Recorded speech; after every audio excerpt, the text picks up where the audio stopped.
Okay? All right, so now we're going to demonstrate the kneeling matrix, and this is really to work on hip activation. Okay, and this is really important thing to do before you do anything with the lower body, whether it's squatting, running, or anything else that you're going to do. Okay. Now, when you're at your game or anything like that, you can use your glove or anything else, a hat, whatever. I would put something underneath your knee to protect your knee from whatever surface you're going to be doing this on. Okay. Today we got a blue pad with Jake. So Jake's going to go through all the movements. We're just going to do one side for right now, just to kind of demonstrate.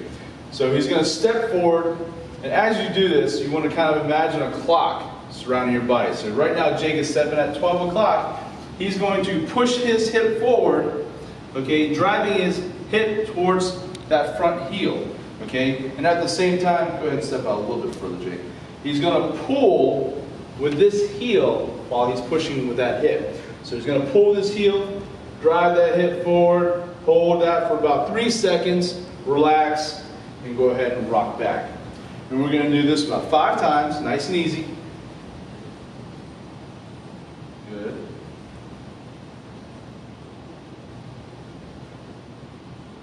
Good. One more time. Good. And another thing you want to do while you're doing this is you want to make sure you're tightening up your abs before you rock forward.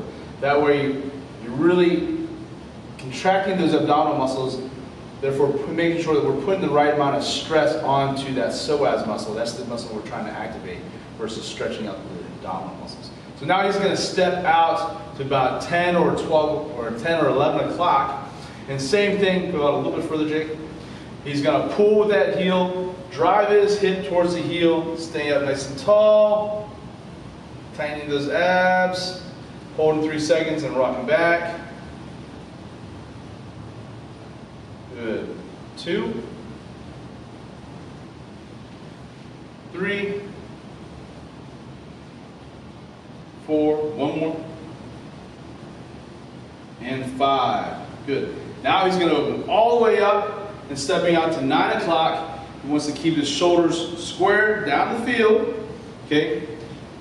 His knee is right outside of his hip. Now some of you may be too tight where you can't open your hip up all the way up. That's fine. Open up as far as you can. Toes are again pointing out to that 9 o'clock. He's again going to pull with his heel and push that hip towards the heel. Good. 2, 3. Now this is going to get a little bit more on the adductors versus the hip flexor, which is fine. Good. Back. So now Jake's going to go back up front. Now we're going to do a little bit more upper body movement along with it. So starting here, he's stepping out to 12 o'clock. He's going to take his hands, he's going to reach over his head. Now as he does this, I want his eyes on his hands as he does this, and not reach back, but reach up towards the ceiling, driving that hip towards that heel, really opening up that thoracic cavity as he does it. Again, 3 seconds, and he's going to rock back. And as he rocks back this time, he's going to reach out forward, straighten out that front knee to activate those hamstrings, and rock on back. Reach overhead, reach up high, rock forward. Good. Trying to touch the ground if you can. If not, that's also fine.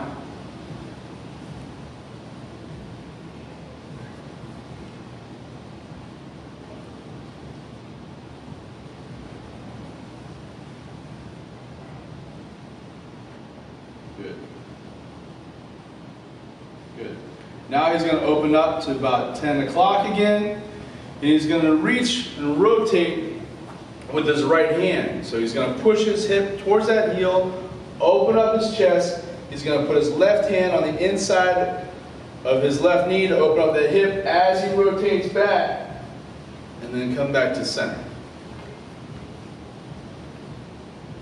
Good. 3, 4, 5. Good. Now step out to 9 o'clock. Now 9 o'clock, he's going to put his right hand on his hip, He's going to reach over his head. Again, not reaching back, but reaching up. And he's going to look that up in his hand, opening up that thoracic cavity again, driving his hip towards his heel. Come on back, reach up. Good. 2, 3,